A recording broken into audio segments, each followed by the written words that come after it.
Hello, everyone, and welcome to the latest edition of the Pulls Pod.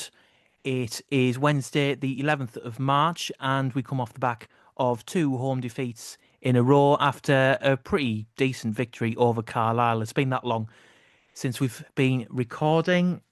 We were due to record with Jill Simmons from Hair Game 2 last week, and we did press the record button, and then a power cut happened, so we were unable to get the recording actually in. So apologies for that, and apologies to Jill as well. She's very gracious about it. But joining me this week, it's a repeat of our New Year's Eve edition, which was a very pleasant edition at the time, given the news of the takeover. But Danny and Isaac both return. Hello, gents. How are we? I'm good, I'm mate. good. Yeah.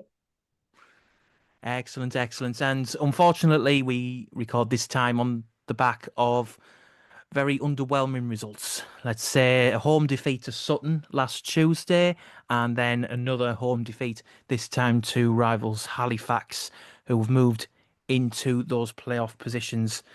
And again, again, open to the floor, it seems like when we've had an opportunity to move into seventh position, to beat a team that are, effectively rivals for that spot and now certainly favourites for that spot, Danny, just feels like we've let it slip once again. Yeah, I think you've hit the nail on the head. But also, it feels eerily similar to this time last season when you think about we had three home games there where we had a real chance to climb into the playoffs. And the one I go back to all the time is that game against Braintree. That was the perfect opportunity to really climb into the playoff spots, and we haven't done it. But I mean, there's been other news this week which has sort of felt like it's compiled the two defeats. Absolutely, Isaac. I think y- the two games, they seemed basically mirror reflections of each other, where Pulls, being at home, they didn't really dictate as best they could. They didn't really, have too many golden opportunities, as it were. And at the end of it, we were punished, if not on the break, then by a moment of quality, or in Saturday's case, I think it's fair to say the keeper probably should have done better. Yeah, I think it's a topic we'll probably talk about in a bit, but our approach to home games isn't good enough at all. It just seems like, I don't know, where we set up not to get beat, maybe, and not have a go at teams, which frustrates the fans, and as a result, it's just not pretty to watch. And we obviously saw on social media on Saturday a lot of flack for Nicky Featherstone, so it seems like he's on a bit of borrowed time now. It does feel a little bit like that at the moment. I think the way that we perform, especially at home, as you say, it just doesn't seem like we set up to attack teams. Whether that be through the tactics, whether that be because of the players on the pitch who aren't able to do that. Certainly in the case before Tyree Sinclair started playing recently, we struggled a lot with sort of making moves to get past defenders one on one. And it's it's starting to turn, I think, the opinion. I think there were a section of the fan base, don't get me wrong, that were never really convinced by Nicky Featherstone. I think it's fair to say I think they wanted more experience. And I get that. I do get that. I think I'm coming round to that way of thinking. At the moment, I said on X after the game on Saturday that if he loses on Saturday against Truro, bottom of the league, I think they're still bottom of the league anyway. A lot of the relegation threatened teams are winning recently, so I think they're still bottom of the league. If we lose on Saturday, he's in as close to an untenable position as I think he probably could be, Danny. Yeah, it's a tough one. I mean, when you look at all the flack that he has been getting over the previous weeks, as Isaac said there, it is the whole thing of we're not attacking. It seems really defensive. But the thing I go back to is I spoke to Little after the game, and also in the previous game speaking with Nicky Featherstone. They're not telling the players to go out there and just defend. Their message, they keep reiterating it, is they want them to go out there and play football. So my question to that is, where's it going wrong? Because it seems like that message isn't then being applied all the time.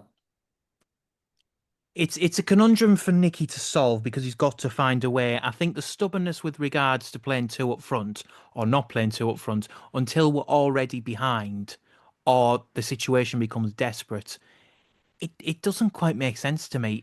He may well point to the fact he hasn't had the players before, but I think now you've got Alex Reid up front, you've got Charlie Caton who's coming on loan, and I still think that cameo against York, he deserved to start after that, and he didn't, and it might have set him back a little bit, perhaps. You've got Vidane Oliver, who's coming back from an injury once he gets back up to match fitness.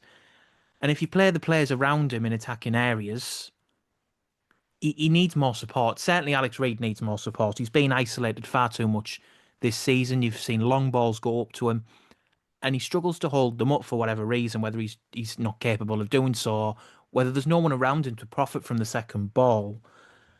I think, Isaac, do you think there's a case now more than ever, especially against bottom of the league, Truro, for going two up front to try it at the very least? Because at this point, he has nothing to lose. We're already behind in the race. Yeah, it's a difficult one because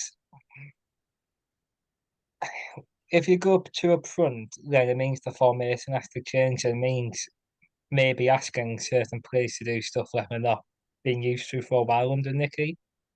And if he, let's say, changes the formation and he still goes against them, then we just adds to the pressure for him. But what I will say about the two up front, Reed, for example, was playing with the strike partner last season and got 20 goals.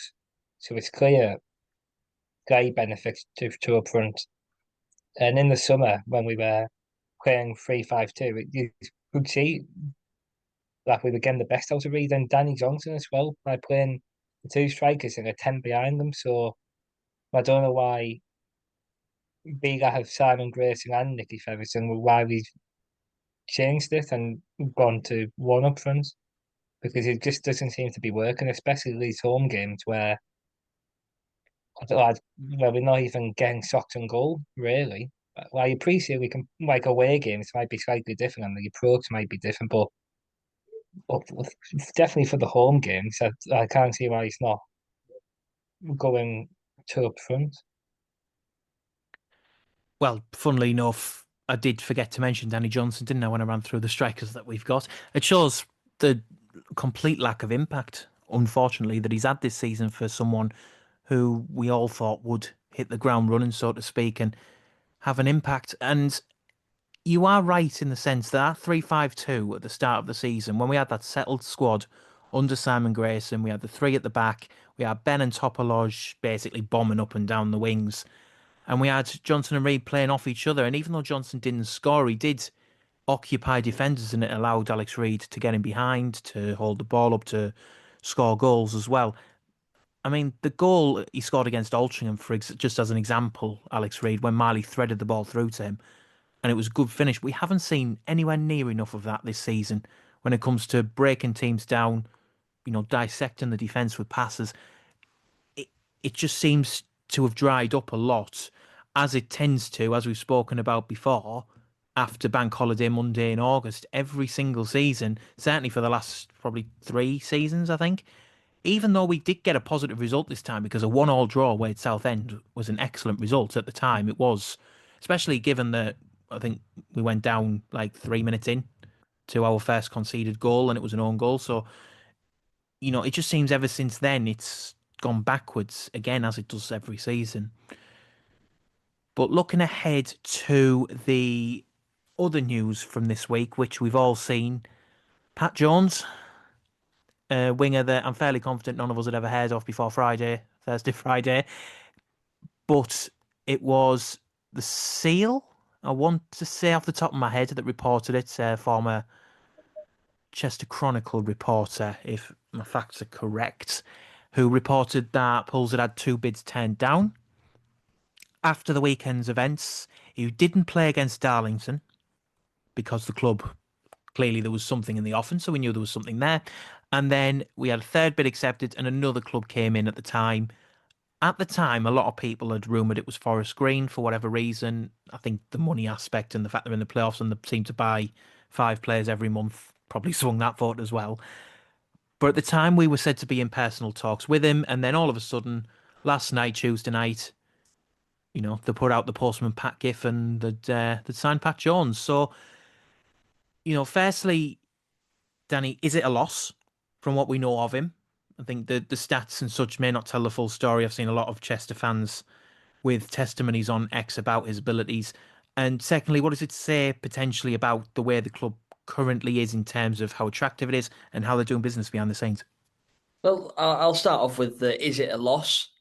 I mean, had that report not have come out, we would be sat here none the wiser. And I think that I don't think there'd be anywhere near as much sort of panic around it whatsoever. And I think that's probably the case you see with a lot of signings, just some of them don't get reported, that there'll be multiple clubs in for players. But the one thing, and I said it on X when that whole sort of thing came around about Scunthorpe announcing the signing, the positive for me is in my opinion, we're looking at the right profile of player. We've seen a lot of players who've made the step down from the Football League after sort of a bit part season. You look at the likes of Brad Walker this season, Danny Johnson. They came in not really hit the ground running as they would have hoped and as we would have hoped. Whereas you see a lot of clubs now taking the chance on these players in the National League North who have a lot of growth and can step right in. So I think what we're doing is we're looking at the right player. And as bad as it sounds and as horrible as it sounds, can you blame him?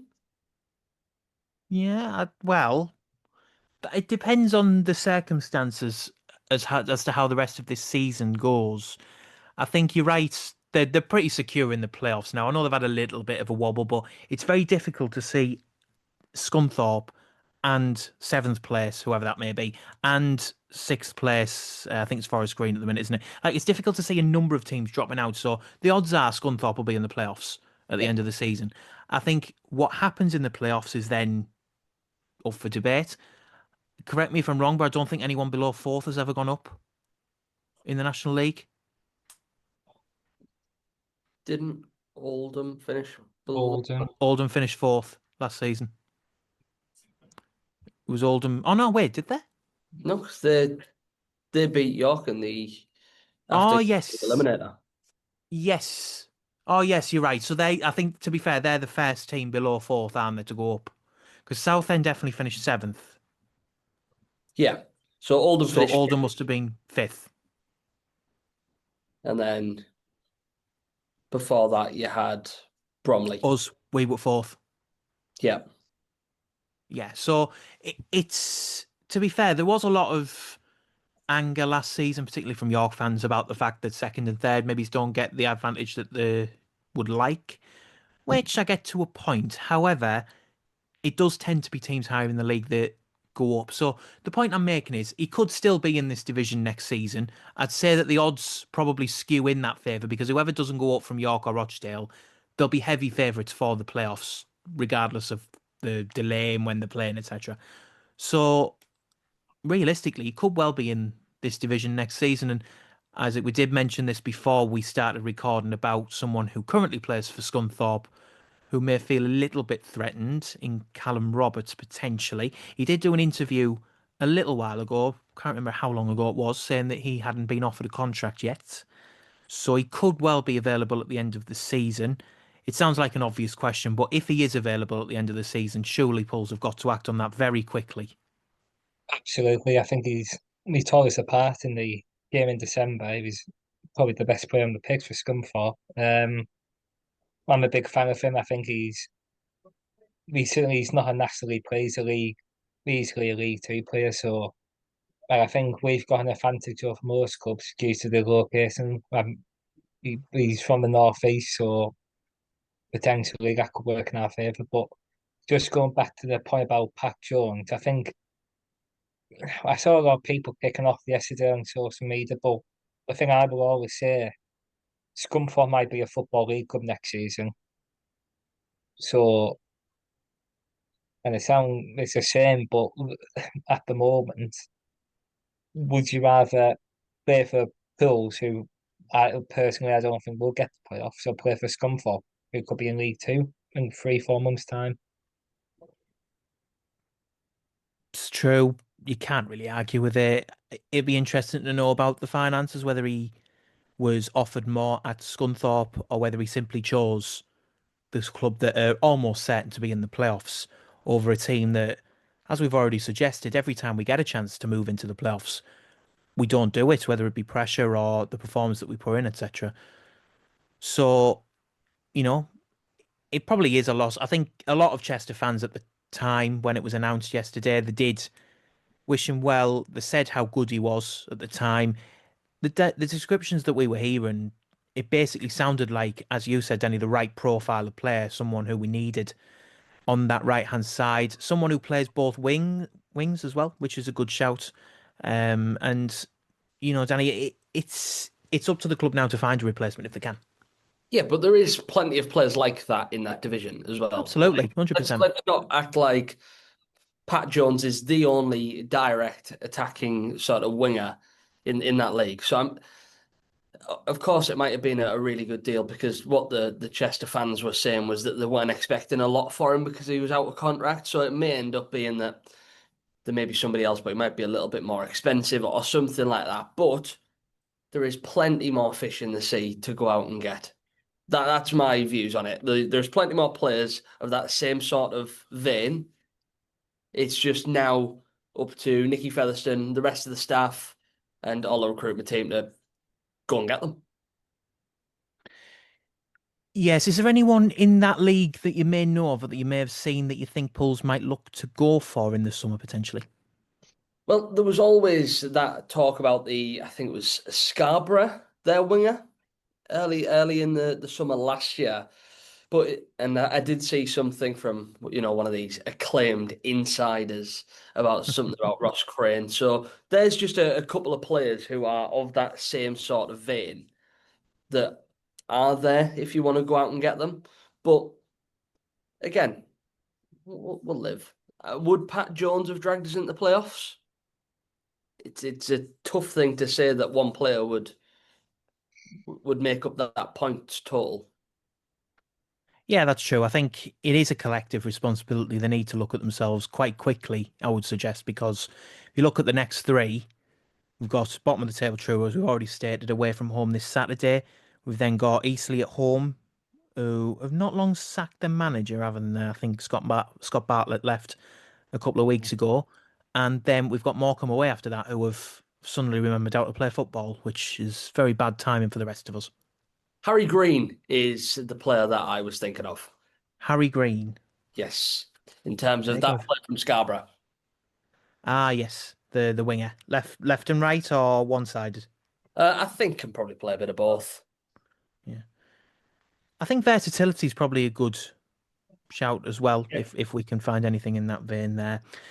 But yeah, the three games that are coming up, obviously the Southend game's been rearranged, so that'll be away. So the next three are pretty set, and I think playoffs are probably out of the question now. I think we had to win on Saturday against a team directly involved if we were to have any chance. But again, it's the hope that kills you as a football fan, isn't it, Isaac? Yeah, I said on Twitter the other day, I think we just need to finish the season as strongly as we can now, and build momentum for the next campaign. But um, like you say, it's a shame really because we've had opportunities this season to climb in the playoffs and we've not took them. So, and it's a word I'll always use about this Bills team. They're too inconsistent because we can see a unbelievable performance at Carlisle and Roxdale, but we can't follow it.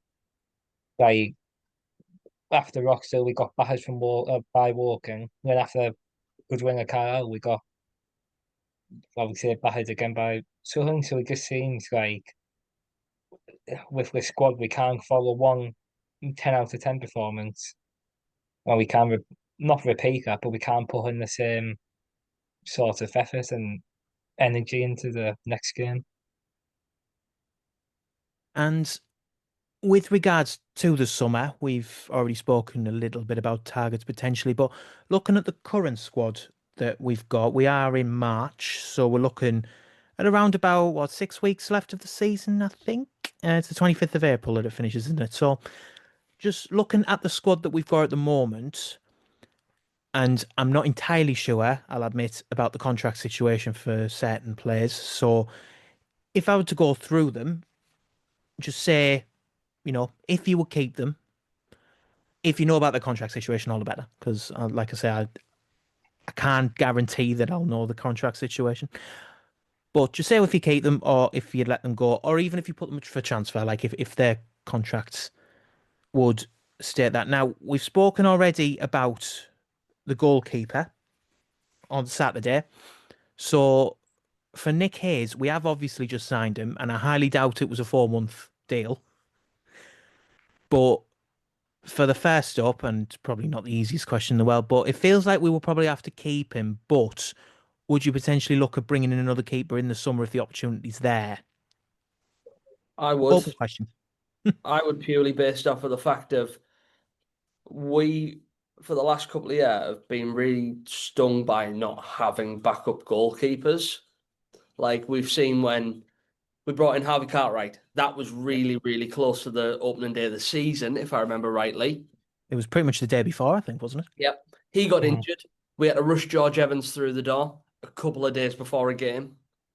And then the similar sort of situation here. So I would bring in competition no matter what, and then just let them battle it out. Because you can never really go into a season with one goalkeeper and your goalkeeping coach. So I think a second keeper should be the bare minimum. If Cartwright's available at the end of the season, Isaac, I think he's out of contract. Absolutely, yeah. Like Danny said, Be I nice, think, wouldn't it? yeah, I think, like Danny said, I think they do need a goalkeeper because apart from Nick Hayes, we've got a goalkeeping coach who, well, I don't know if I'm speaking for Adam Smith here, but he doesn't really, he seems like he wants to focus on his coaching now rather than playing. So, well, like I said, Well, well, I think we do need another keeper. yeah, absolutely. I think with regards to Adam Smith, obviously technically he is in the playing side of things as well, but I think the club seem to have done everything in their power this season to keep him from playing. They've brought in keeper after keeper, so I think we can safely say he may well retire, he may not retire, but I certainly don't think he'll be playing next season, whatever happens. Looking at the defenders, we have on the right hand side Jay Ben. He's improved a lot, I think, in the second half of the season. He was very good in August. Then he had a downturn along with the rest of the squad, and he sort of recovered some decent form in the last month or so. So would you keep him on and sort of develop that side? Yeah, I think he's not been helped by not having a natural winger in front of him for most of the season, if not all the season. So I think he, every game he looks like he gives 110%. I mean, there's been multiple games this season where he's literally collapsed in a heap at full time because he's ran his socks off. So for me, J Ben is just stays. Yeah, Isaac. Yeah, I would keep him as well. He's been, apart from the 2 3 month spell, he's been brilliant. Like Danny said, he's always puts in effort. Um, and in most recent weeks, he's probably saved us doing multiple goal line clearances. So just shows how willing he is to put his body on the line for us. So yeah, definitely yeah. Okay. Absolutely. I think with the centre back situation, I think it's quite settled, isn't it, in terms of a centre back, well, currently partnership, but that back three, if we can get Cameron John in on a permanent and restore that back three, being McNally, Coogan, and John, potentially, I would suggest that that's probably the way to go. Yeah, Yeah. absolutely. Absolutely. Yeah, and that would then leave the opening on the left hand side because Cameron John has been, I mean, I would say deputising, but he does play there. But he's been playing as a left back, come left wing back, if you like. He's surprised me a bit with his movement forward, by the way, because I never like. It's not that I didn't think he could, but he hasn't really had the chance to show that before sort of the last 4 weeks or so. The partnership with Sinclair, I think, is probably one of the bright spots. It's fair to say there. But that then opens up the left wing back position, I should say, if we're going to play that back three with wing backs next season.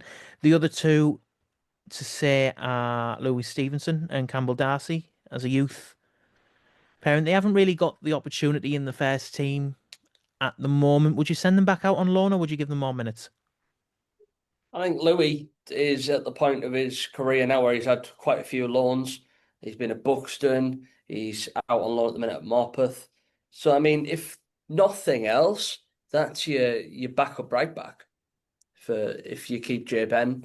You you could go into the season with Louis Stevenson as your backup right back because I still don't think we're going to be that sort of York City buying the entire division. So No. it is probably going to be a lot of shrewd signings in the summer, pay for the odd player here and there. But I mean, if you can fill holes like that, even if it's just bench holes with players from your academy, and I'm sure we'll come on to Keane Foreman later on, that there you go. It saves the money to be able to spend bigger at the other positions. Yeah, 100%. And lastly, Isaac Tom Parks, who has been club captain this season. I think he started, of course, on the bench because that back three was pretty settled and set. He came in at Altrincham and did pretty well.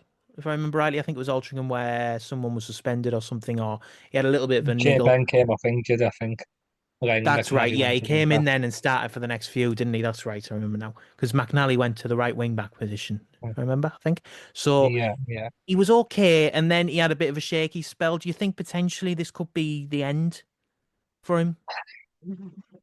It's controversial. Yeah, I think I would get rid of him because he's he's only going to get worse, and we've seen times this season where he's been missing due to injury, and I think his age is starting to creep up on him now. I think he's a fantastic player, but we need to stop thinking of. We need to start planning for the future. We need players who are going to be here 2, 3 seasons, and I don't unfortunately don't think he's going to be that sort of player anymore.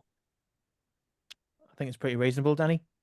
I disagree. I think yes, he shouldn't play every game next season. I'll just say that Tom Parks for me is still you see the games where it's a real Tom Parks game. I mean, even that Carlisle game where they were just lumping the ball forward, he won everything that was in the air. So for me, Tom Parks stays reduced role, but if you can bring in a left wing back, that's the role that Cameron John slides straight into. Bit of disagreement. That's what we like to hear. It'd be a bit boring if we all agreed on everything. I think personally, I get the reduced role, and I think he's a good head to have in the squad. But I do also get the point that he's injured quite a lot now, and that's just his body breaking down on Yeah. him. Unfortunately, he's mid 30s. We were speaking earlier on in the season after a game where we were waiting for interviews, and it was just a matter of well, his body is breaking down, unfortunately, and he's just it is a professional sportsman thing where you just refuse to accept it. And it's completely natural to do so because you want to go for as long as possible. But we'll see what happens with him in the off season. I think pre-season will be big for him as well. If he does stay that long, it'll be interesting to see if he can keep his fitness through that. Because I think if he doesn't, that will point to only one thing happening from that point onwards. Midfield, Jack Hunter. I think he's been all right. Yeah. I don't think he's I set think the world alight by any means.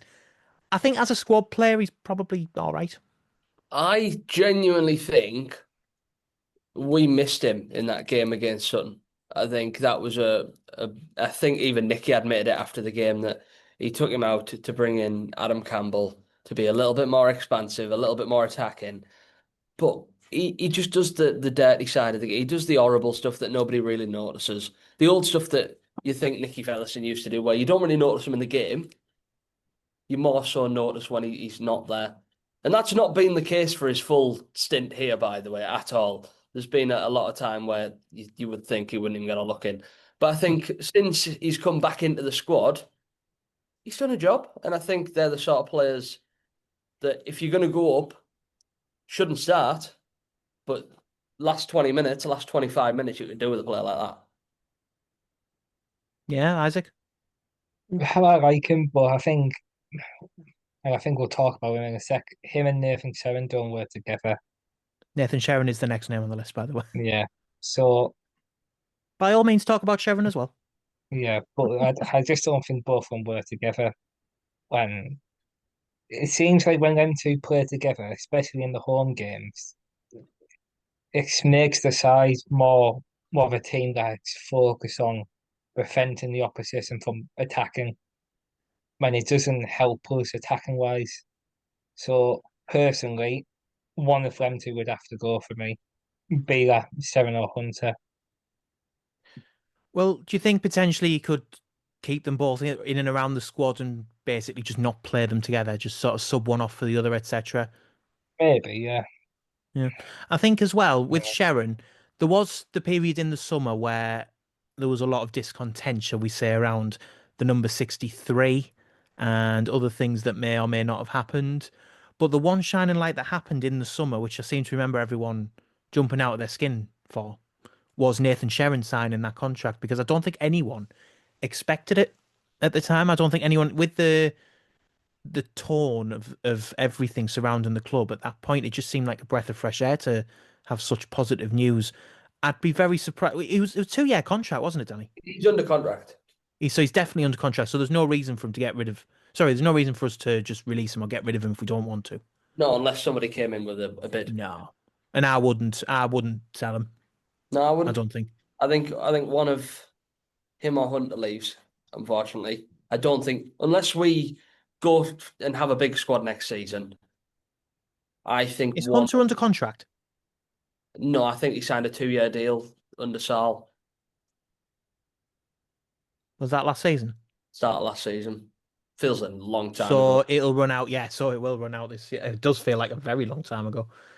But if that's the case, then you would probably lean towards Hunter going because he's out of contract Yeah, rather than Sharon because he's still under. Yeah. Yeah, 100%. If that's the case, if it's going to be a straight shot between the two, it would definitely be Sharon to you keep could go on and over do Hunter, contract, don't you?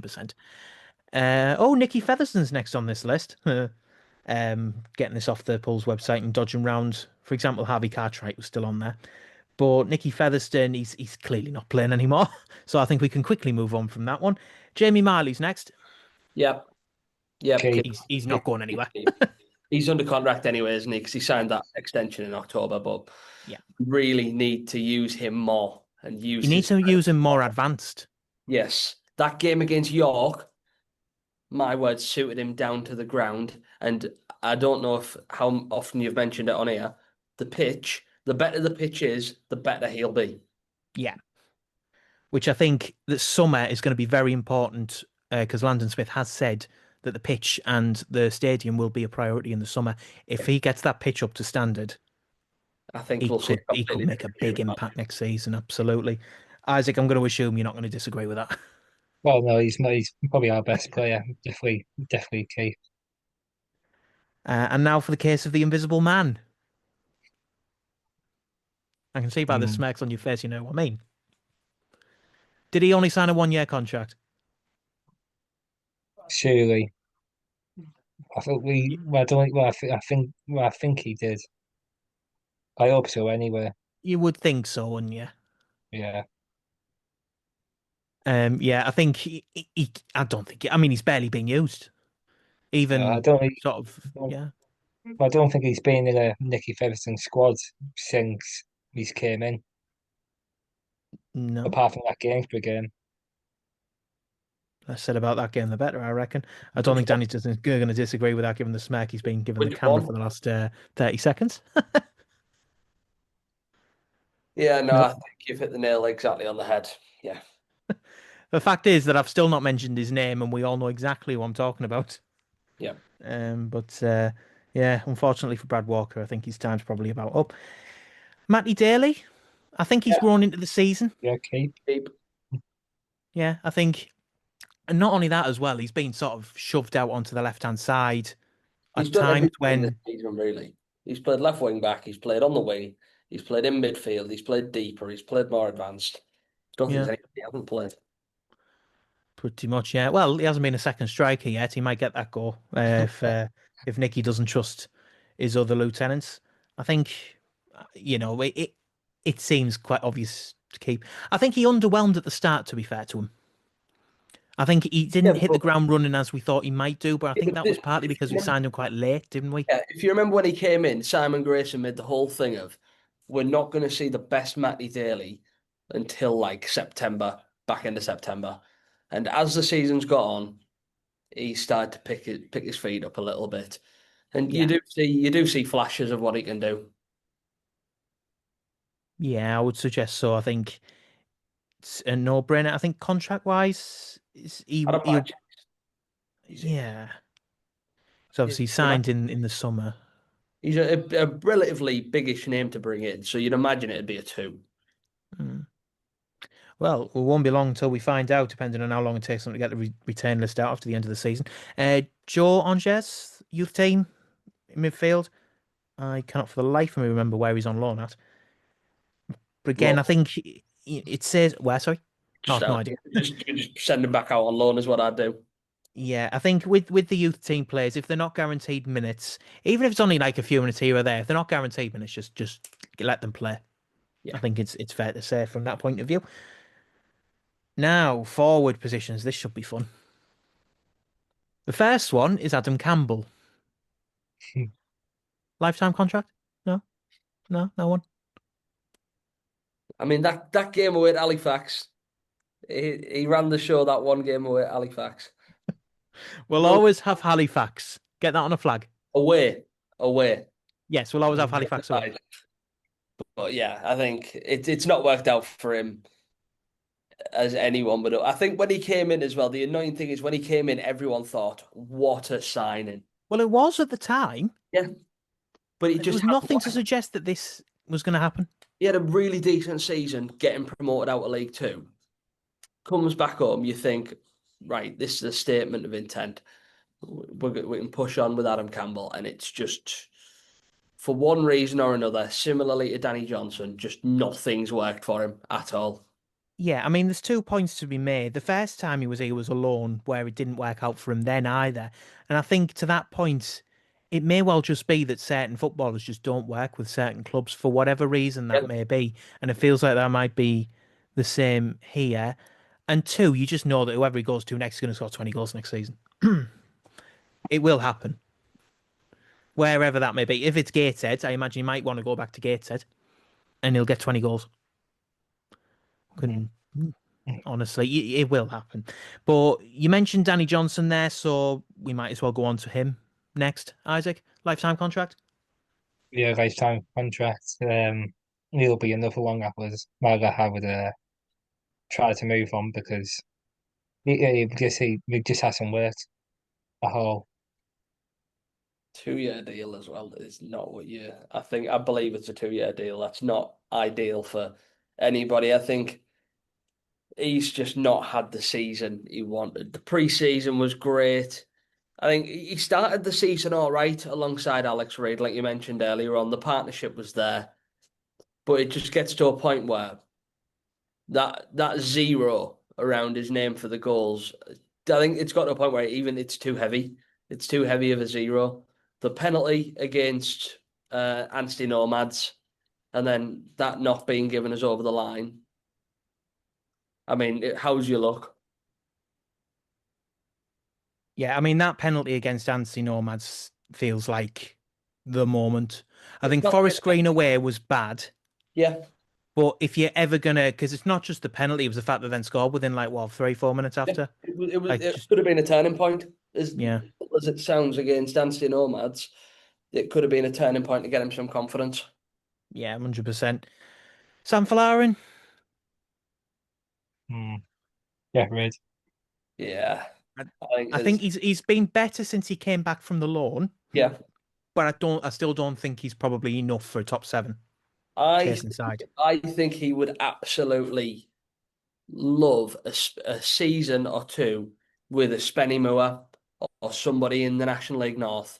Because we've seen when he went out on loan to the National League South or wherever it was, he had a really good spell with Chelmsford, was it? Yeah, Chelmsford, that's right. But if he can go out and just really sort of, I think when he was at Harrogate, everybody could see that he was a decent player. Just play below his level for a season, get that confidence back, and get himself back firing, and that'll probably do his career the world of good as well. Yeah, 100%. Isaac, I'm assuming there's no yeah, just objection. the same. I think he's just not technically very good, is he? Well, is he? Like we saw him. So I had to. I guess that he just took right. His first touch is dreadful. Like he's more of a. He'll suit a team who want to have like physical and like a counter-attacking team. But when the way we play just doesn't suit him at all. Yep, I would completely agree with that. I'll give you a better one to talk about, Isaac. Luke Charman. This all depends on his injury because depending how long he's out for, depends if he stays or not for me. Because if he's not going to be back until September, October, then I would get rid. But if he's back for like May, June, then maybe keep. It's not an I'm ACL, very is it? No, I think Nicky was saying in one of his pre-match that the scan's better than they thought it was going to be. Yeah. So I So think he's probably still going to be out for the season, but I don't think it's going to be like months and months and months and months. I'd invite him back for pre-season. yeah. That's what I would do. I I think wouldn't what think, but I'd invite him back. yeah, what you could potentially do if he's not sort of cleared is let the contract run out. I'm assuming his contract's up at the end of the season, by the way. Yeah, yeah. Yeah. Potentially let the contract run out, invite him back to train, And then and if see he what proves his about it. fitness and Yeah, just play him in a couple of friendlies, if he proves his fitness at the time, potentially sign him up. I think if he hadn't have had that injury, it would be a it's a yes. no-brainer.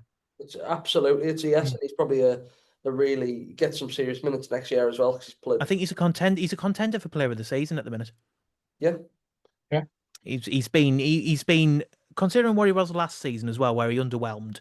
Wasn't dreadful by any means, but he did underwhelm. I don't think he was as good bit as maybe dropping as we on it. thought he might.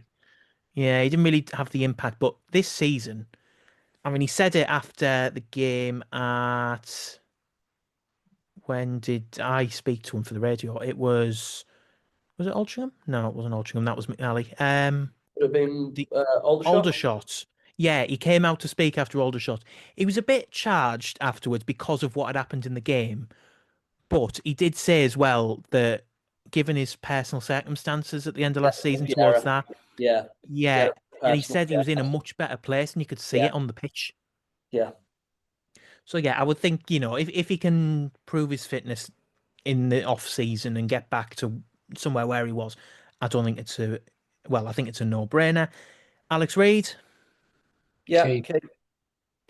and You hopefully don't surround him with players who will actually be able to play alongside him. you don't let a striker who has a history of scoring 20 in this division walk out your door. 100%. Well, you would think that'd be common knowledge. Yeah, let's not get onto that. Keane Foreman, youth. He's recently been called back from Hebburn to be sent on loan to Spennymoor. So to step up I for would him. love to say keep and play next season, but that is such a big risk. Hmm. I think he'll probably go out on loan again. Yeah, I think another National League North loan is perfect for him. I think if he does well at Spennymoor from now to the end of the season, you can go one of two ways. You can either send him back to Spennymoor next season, Thing is, or put him towards the top of that league.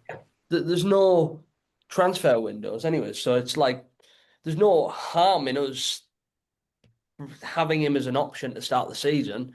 And if after, I don't know, the first half of a dozen games he looks like he needs more game time elsewhere, then loan him out. So we're not strapped by, oh, he has to be sent out on loan by XYZ. So we can just, I would keep hold of him in terms of keep him around the first team, play it by ear. The other youthish prospect, Isaac, is Josh Donaldson. I would send him out and go on to a National League North side because I think he's done really well this season, but it, this is too early to say he's gonna make the step up instantly. I think he needs another run in the division below and see how he does there. And lastly, before we all go, Vidin Oliver. You seen Thank, enough? thank you. No. I No, don't trust. And I'll just follow off the back of that Josh Donaldson thing is if he's out of contract, do not re-sign him. He spent more than half of this season injured, and that is a concern for somebody at his age. Yes. It's a And fair they're point. all like with the reoccurring sort of injuries by the looks of it as well. So for me, he should join Dunstan on a permanent would be the perfect thing for him. Or even go higher if he gets an offer from higher. But my point is that's a really big risk to be not wasting wages, but you can then put them wages elsewhere. Yeah, it's a fair point that actually, given still only 19, isn't he? Yeah, Yeah, so he shouldn't be injured for that long. It that is often as well. yeah. Fingers crossed. I mean, to be fair, I think if he does well in the next month or so, bangs them in like, scores 7 or 8 in the next Talent's six or there. something. The ability is there for him to play higher than what he's at Mm, now. And I yeah, think we've seen it 100%. pre-season as well. Fingers crossed for him. I wouldn't mind seeing him back necessarily in pre-season again, just to see if he keeps Oh, fit. Same as yeah, Charman, potentially like just yeah. no risk to see what's there, but we'll have to wait and see. I haven't forgotten anyone ever before we sign this off because I've You have. completely You've just forgotten. forgotten probably our biggest impact player over the last few games, Tyrese Sinclair. Yeah, I haven't really went with the loan players ever other than Cameron Johnson, who's been here all season. Yeah, I Holohan, mean, what, sorry? Callahan. Holohan. I did forget about Holland. In fairness, I've been getting these off the Pulse website, and it's clearly not up to date. So, like I say, Harvey Cartwright's still our keeper on there. Jermaine Francis is still on there as well. Obviously, he left. Okay, we'll do it then. Gavin Holohan. Mm, Thank you, but no thank you. yeah, Lovely guy, but I think it's a case of end your career at Pools. Is Just what. retire. Well, I think it's a nice fairy tale ending, isn't it? Oh, to come back for 2 games. To come back to Pools, get the sort of reception he got. I would like to see him get a couple of goals before the end of the season. I think that I would was be going it. to say, wouldn't the fairy tale ending be to get to the playoff final and he takes us up? It really would, but Yeah, even we're not fairy that good. tale. That is a fairy tale. That's a genie level wish. That I think. Yeah, yeah. Isaac, I assume you're going to say the same. yeah. Well, I think it just hasn't worked out for him this second spell. He's a top player in the past, but I think it's time to move on from him. Yes, two loan signings I can think of. You mentioned one of them, Tyrese Sinclair. Yeah, okay. It's permanent. Okay, Yeah, I don't think anyone's going to argue with that. And Kelvin Akike, I really wish we had this lad in 2 years' time. after he's had the experience. Yeah, but I feel like this is another case of we've brought in a player too early. He was brought in on a youth loan for work experience, wasn't he? Work That experience was the loan, yeah. phrase. Yeah.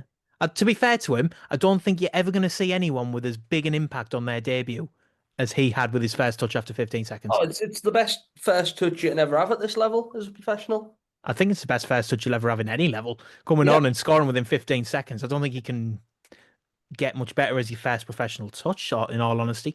But yeah, I get what you're saying. I think if he'd come in a little bit later on, that might have been better for us. But hopefully we can turn that round on Saturday. Danny, are you making the trip down? I am, mate. I am. You poor unfortunate soul. Oh, we better Oh, win. We I better. considered. Just threaten them as they come off the course. You know how long it's taken me. Are you setting off on Friday, or you can't be I going on am, Saturday? but I'm doing half of it on Friday. Well, I'm going out Bristol Friday, and then the rest of the Oh, journey. that's not bad actually. Yeah, I was considering it, but finances and all that. I was looking at going potentially at the Women's League Cup final because I'd have done a report. I had the chance to do that, but we returned to Ashton Gate as well. That'd have been Yeah, nice to go in the press area there, but it just hasn't worked out unfortunately. So I'll be working from home again. Isaac, yeah, I'll be there. train job. Yeah, 5 o'clock train on the Friday, back 8 o'clock Sunday night. lucky Oh, man. that's all right. Nice little trip down there.